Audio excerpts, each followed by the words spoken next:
With that being said, my prediction for the finals will be the Denver Nuggets winning their first NBA championship. And this is amazing considering this is the first time that they even been to the championship.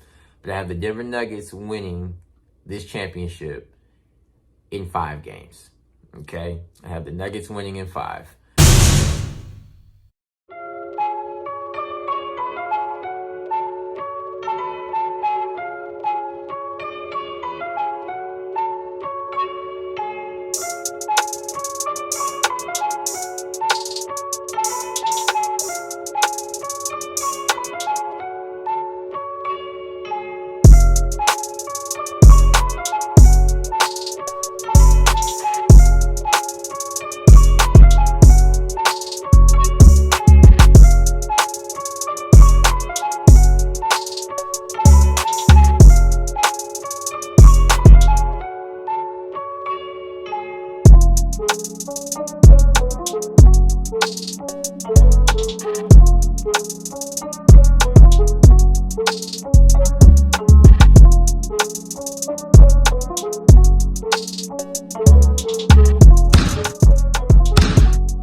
We did it. The Denver Nuggets did it. We have just won. Just won our first NBA championship. I am just elated. Okay. How's everybody doing? This is Aslan Williams. And this is Spell Basketball. How y'all doing today? As I just opened up and stated that the Denver Nuggets just won their first NBA championship, their first time being to the championship, and it was just an amazing run this year for the Denver Nuggets. Just want to give credit to the Miami Heat. They had an amazing run this year, being the 8th seed in the playoffs after almost not making the playoffs, barely beating Chicago in the play-in. They just showed resilience, they showed toughness, and they showed why they belonged in the actual championship. And so, shout out to Miami Heat. Y'all had a great season. It was a pleasure to watch y'all all playoffs. Goodness, it was just an honor. I know Udonis Haslem is retiring this year, so right on to Udonis Haslem. Pray that the rest of your life or whatever ventures you choose to do after this will be well lived, and that you will experience success in whatever it is that you choose to do. Again, Jimmy Butler had an amazing playoffs. Bam. Caleb Martin showed he was a baller this playoffs. It was just an amazing year for basketball completely. Like I said, college, women's and men, the NBA. I just thought this year for basketball was just an amazing year. And so this recap is just kind of going over the playoffs, what happened in each playoff series, and just kind of how it led to the finals. And then that's just what the recap will be. And so the Miami Heat, okay, they started the first round. Well, first of all, let's go back because Miami Heat were in the play-in series. And so they lost to Atlanta the first game. Then they played, who was it? They played Chicago the next game and barely beat Chicago. They were literally like a minute away from almost losing that game. So Miami, as they have done all playoffs, fought through and definitely were able to knock off Chicago to get the number 8 seed, where they met up with the number 1 seed Milwaukee Bucks in the first round. I believe it was game 1. Giannis did get hurt in game 1, and then ended up missing game 2. Miami did win that game 1, lost game 2 when Giannis didn't play, but Giannis came back and Miami won the next 3 games. So they ended that series 4-1. They ended up meeting up with the New York Knicks in the next round, after the Knicks had beat the Cleveland Cavaliers, the 4 seed, in the first round. And Miami, that was a tough series. Miami ended up beating New York 4-2. Miami was up 3-1. New York kind of stayed around a little bit, and but Miami was just too much for New York at the end of the day.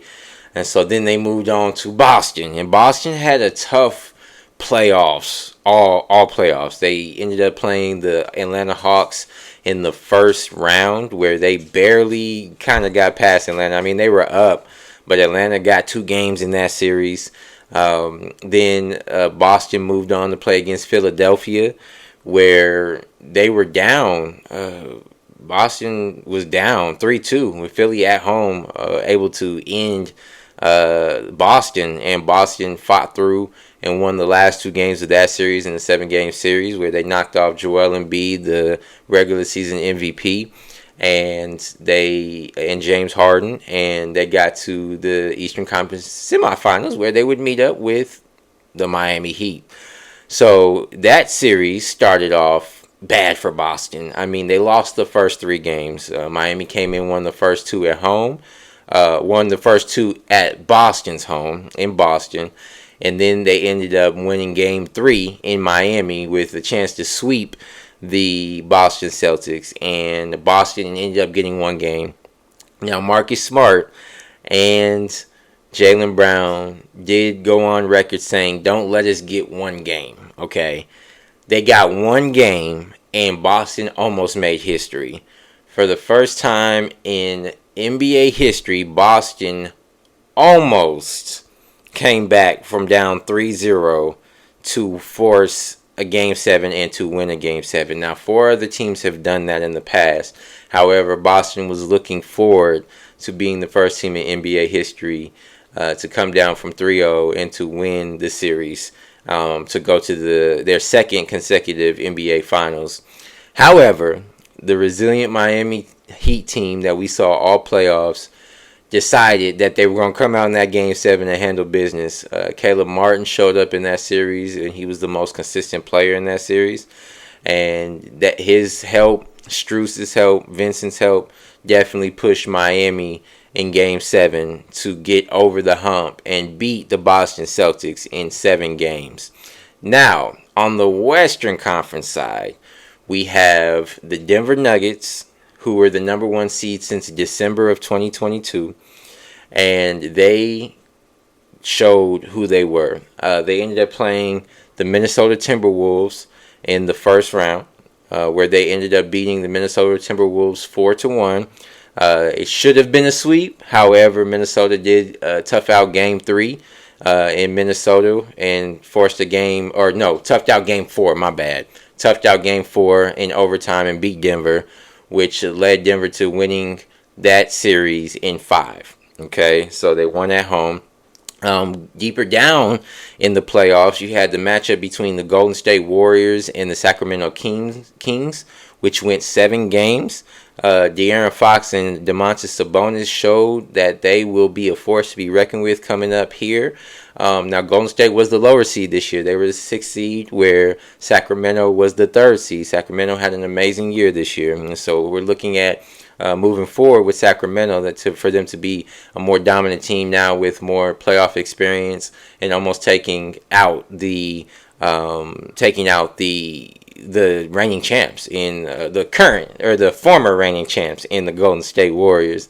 But they pushed into a Game 7, and Golden State was able to use their experience and get past them. Also, it was the Phoenix Suns and the Los Angeles Clippers, and that series started off a little interesting. The Clippers were able to get Game 1 in Phoenix, and then Phoenix ended up winning the rest of the games from that point on, with a very battered and very injury prone Los Angeles Clippers. Kawhi did start that series playing the first 2 games, but then ended up getting injured, and therefore he did not play the rest of the series, and Russell Westbrook was kind of left with, the rest of the squad. Paul George did not play any games in that series due to the injury that he had faced prior to the playoffs. So Phoenix ended up winning that 4-1. The Lakers and the Grizzlies, that was an interesting matchup. The Grizzlies were the number 2 seed this year. There was a lot of talk surrounding what was going to happen, just due to the Grizzlies being the number 2 seed, but having a lot of drama toward the end, and the Lakers kind of catching their stride toward the end of the season. And so the Grizzlies were able to get a couple games, but the Lakers definitely handled that series very well. And so they moved on in that series, and I believe that was 4-2. And so in the second round, it was between the Denver Nuggets and the favorited Phoenix Suns.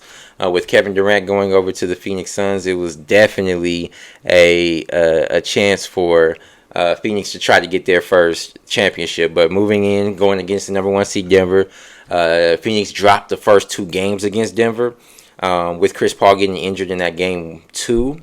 And he never came back for the rest of that series. And so Denver definitely showed their dominance in that series, I believe. Now, Devin Booker and Kevin Durant were shooting a clip that I don't think I have ever seen before. I mean, Devin Booker was literally shooting 80% at one point in the finals. And so I do believe they kind of got tired, but Denver also figured out what, Phoenix was doing. And they were able to come out of that series 4-2 with winning the last two games, one in Phoenix and one at home. So Denver won that series 4-2 in 6. And then the Lakers and the Golden State Warriors, that was a series. The Lakers battled the whole entire series, and Golden State just really couldn't recover. And so Golden State got knocked out earlier than I thought they would. And I was also going for, I don't like the Lakers really, but I was also going for the Lakers because I thought Denver was the better, or Denver would have a better chance of getting to the finals against the Lakers than they did the Warriors. So that brings us to the Western Conference Finals and the Eastern Conference Finals. The Eastern Conference Finals, again, Miami won in 7. Western Conference Finals, Denver. It's just so amazing. Game 1, Denver comes out, is blowing out the Lakers in what I expected, and then the Lakers brought it to within 3 the end of the game. So the Lakers definitely showed resilience and came back, showed that this would not be an easy series. Game 2, Denver came out and they were down majority of the game, but Jamal Murray went off in the second half. And had an amazing game, which ultimately led to a Denver win. Game 3 between the Lakers and the Nuggets back in LA, Denver definitely showed up and kind of, stated their dominance, and they went up 3-0. And then Game 4, LeBron came out on fire. I mean, he had 30 points in the first half. He was unstoppable. But in the second half, Denver woke up and was able to kind of keep the game close as much. And then Jokic gets a nice bucket toward the end. It goes back and forth. And then as LeBron's driving to the hole to try to tie the game up, Murray ties the ball up. And it should have been a jump ball, but LeBron tried to get it up. And game over. Denver sweeps the Los Angeles Lakers. The reason why this is so big for Denver is because the previous playoff matchups between Denver and the Lakers was 7-0. Every time the Lakers and the Nuggets met in the playoffs, the Lakers won every single time. So this was huge. Beating the Lakers, of course, beating LeBron and AD after they knocked us out in the conference finals in 2020 in the bubble. So this was huge. This was really big for the Nuggets. And so coming to the finals, Game 1, Denver states their dominance. Say, yeah, we're the team to beat. Miami tries to make a comeback in the fourth quarter, but Denver held their own. Game 2, Denver back and forth. Denver goes up, Miami comes back. Denver goes up, Miami comes back, and then Miami goes up big. And Denver tries to make a comeback in the last, seconds, gets it to within 3. Jamal Murray comes down to tie up the game at the buzzer with the 3-pointer, but just misses it. Just a little bit more on it, I believe he would have hit that shot, but just missed it. Miami gets Game 2. Game 3, back in Miami. It's back and forth the entire time, but Denver made the adjustments they needed to make. Got Game 3. Game 4, it came down to defense and it came down to schemes, and Denver held their own. We had an amazing game from Bruce Brown, an amazing game from Aaron Gordon. both of which were what pushed Denver into that win. Denver won that game, finished that game off, and then Game 5. I mean, it was close to the end. Denver came out broke, literally. They weren't hitting anything. Miami didn't shoot that well either. Jimmy started catching fire in the end of the fourth quarter. But at the end of the day, the person I said that we needed, Michael Porter Jr., he still was kind of broke. Got 1 3 in. Still was kind of broke, but had 16 points and 13 rebounds. Came up huge. And so, with that being said, as y'all know I like to say, the Denver Nuggets are your 2023 NBA champions, with Nikola Jokic being the Finals MVP. It's just a great, it's just so happy, so happy. But with that, it was so fun covering the finals. Like, I loved looking at the stats, and it was just like so cool to see what each team needed to do to talk about it, and this was fun. And I pray and hope that as I continue to be more consistent, that I'll be at an even higher level at this one day. That I'm not just on YouTube, and that I will be at the NBA Finals one day, calling these games and analyzing these games. And so this was super fun. We're moving into the new the WNBA series right now. Not the series, the season. We're moving into the WNBA season right now. If y'all haven't gone and watched the interview with Shea Kelly, former WNBA champion with the Minnesota Lynx in 2015, go check that out. Shea's a baller. She plays overseas, just played last year in Egypt. She has good, ideas about what the WNBA should do moving forward, what she would like to see. So y'all go check that out. I'm really excited to talk about the WNBA, just simply because it's going to allow me to challenge myself and to actually know who's playing, who's doing what, like the different women players. Like, we know the big names, but I want to get deeper into it. So I'm looking forward to this challenge, honestly. But we are just getting started. Next week, we're going to have a debate, okay? We're going to have I try to have a debate a week. And one of the debates we're going to have is, which NBA player had more influence on changing the game? And in my opinion, this is just my opinion, I want to hear y'all's too. I had 3 players in mind, and I'm going to give each reason as to why they changed it. But then I'm going to give a reason as to why this one person actually changed the game of basketball. And so with that, I'm gonna have different debates going on so I can hear y'all's stances on it and hear what you have to say. And I like to hear points. When it comes to basketball, it's a lot of opinion based. You can have the stats, you can have the facts, you can have all that. But it also, if you know what you're talking about, it's easy to, stand behind what you say sometimes. So I'm looking forward to that. But that is the finals recap. Usually I have all the stats and all that, but I just wanted to recap the finals, because the only stat that matters is that dub with the Nuggets winning the championship, okay? So, I love y'all. Thank you for watching. We're just getting started.